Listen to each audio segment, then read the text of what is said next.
Finishing up our discussion of genetics with the topic of linked and specifically sex-linked traits. A linked trait is something that is carried on the same chromosome.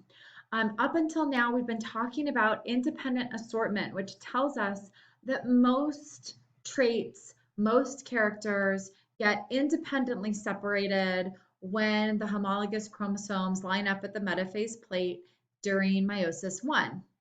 Unfortunately, there are some times when alleles are actually located on the same chromosome. So we are looking here at two chromosomes and we can see the different genes on them. Genes that are farther apart to the two ends of the chromosomes are less closely linked. That means that crossing over is more likely to reshuffle or recombine those chromosomes, those traits.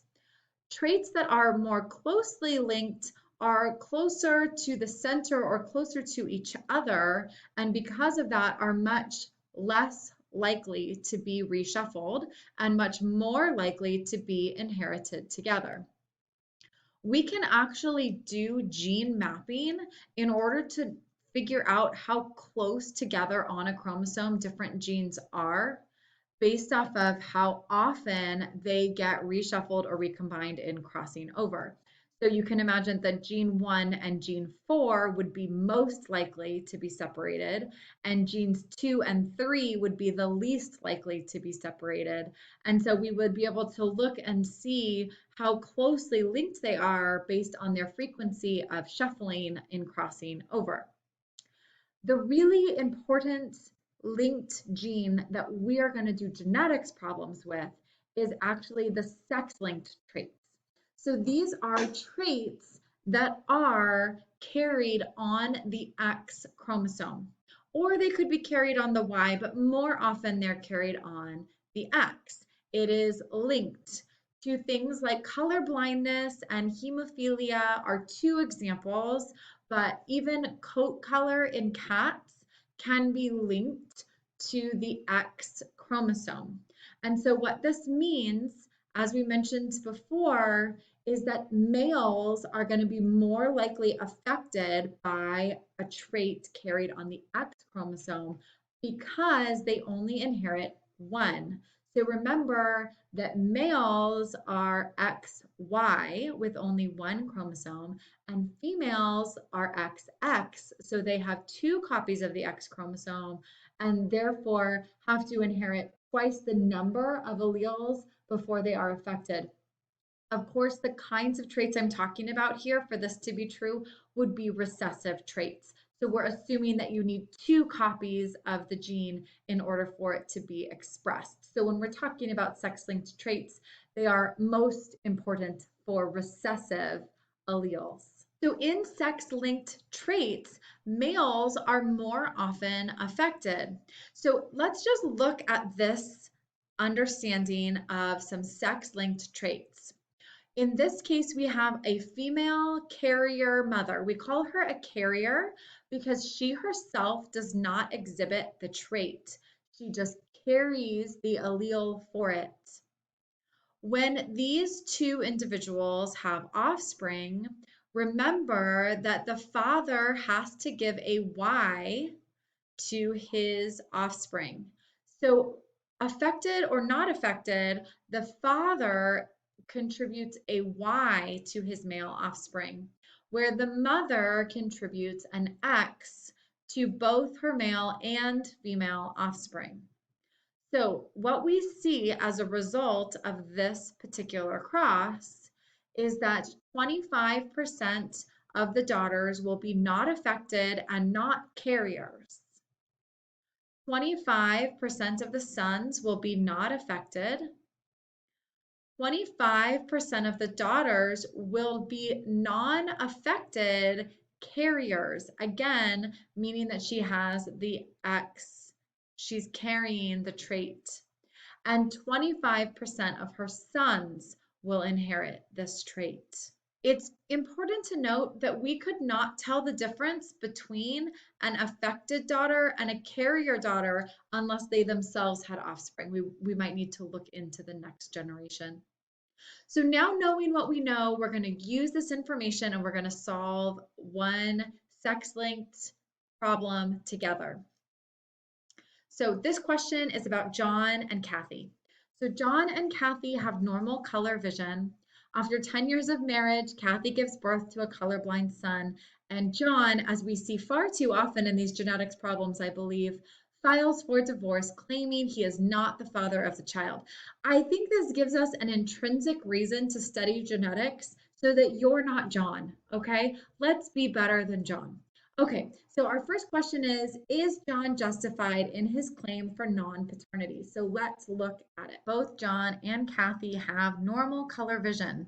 So we know that John is a boy, so he is XY, and he has normal color vision. And we know that Kathy is a girl, and she has normal color vision, so we know that she has at least one good X. Now, let's do a Punnett square cross for these two. Let's assume that Kathy is a carrier for colorblind. So let's look at what their Punnett square would look like. Let's put John across the top, XY, and Kathy down the side, XXC. So we fill in our Punnett square. Most notable for this particular problem is this guy right here. This is a colorblind son. So with John and Kathy's possible genotype, we can see that it would be possible that John and Kathy would, with their normal color vision, have a colorblind son if Kathy was a carrier. In order to look back, we need to consider where this gene came from. So we're going to look back at both John and Kathy's parents. So could this colorblind X have come from either of John's parents? No, it could not. First of all, we know that John would get a Y from his dad. So mom needs to give the X, but furthermore, we know that this was a good or a normal X, not a colorblind X. So neither of John's parents could have been the carrier. No and no. On Kathy's side, we know that she had to receive an X from her dad and an X from her mom. So officially, this colorblind X could have come from either of her parents, given the information that we have. If I were to tell you that her dad had normal vision, then we would say, oh, no, it could not have been from him. Does that make sense to you? Because if we know that he had normal color vision, then he could not have contributed the colorblind X. Her mom, however, could have contributed it. Her mom could have normal vision or be colorblind and have been the contributing parent. So it could be possible that this child could inherit this X chromosome having no grandparents with any color blindness, all parents and grandparents with normal color vision. That would be possible because you could be just a carrier on grandma that comes down to Kathy, that comes and passes to her son. So we could fill in more if we knew more about Kathy's brothers and sisters, about the vision of her parents, but with the information that we are given, exactly the information in this problem, we could say that either of Kathy's parents could have been the contributing parent. All right, guys, we're going to do some more. So the last thing I want to touch on before we finish up is something called a human pedigree.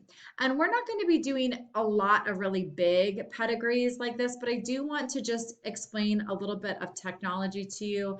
First of all, in a pedigree, females are circles and males are squares. So this would amount to a mom and a dad here. And these mating events are going to have this kind of like tree-like hanging fruit kind of top to them, and that would show offspring. So we might have a daughter, two sons, and then a daughter. And this one would typically be the oldest, and this would be the youngest. And they tend to be numbered like this. And so we would say this was generation 2. So if I were talking about individual 2, I would be talking about this guy right here. When someone is affected by whatever the trait is, we fill in their shape. And so we can see here that this is an example of something that would be considered recessive. Autosomal means that it's not sex linked. And this is an autosomal recessive. And the reason that I know that this is recessive is because mom and dad are not affected, but one of the children is. If it was a dominant characteristic, in order for one of the children to be affected, one of the parents would need to be affected. So we can sometimes wrap up or explain a couple of generations worth of work by simply doing a pedigree like this. And when we come into class on Thursday, we're going to do a fairly complicated pedigree just for some good practice. On the test, it would be important that you're able to read a pedigree like this. Just to know whether an individual is affected or not affected, male or female, grandparent, parent, grandchild, etc. Okay? All right, you guys, I will see you in class.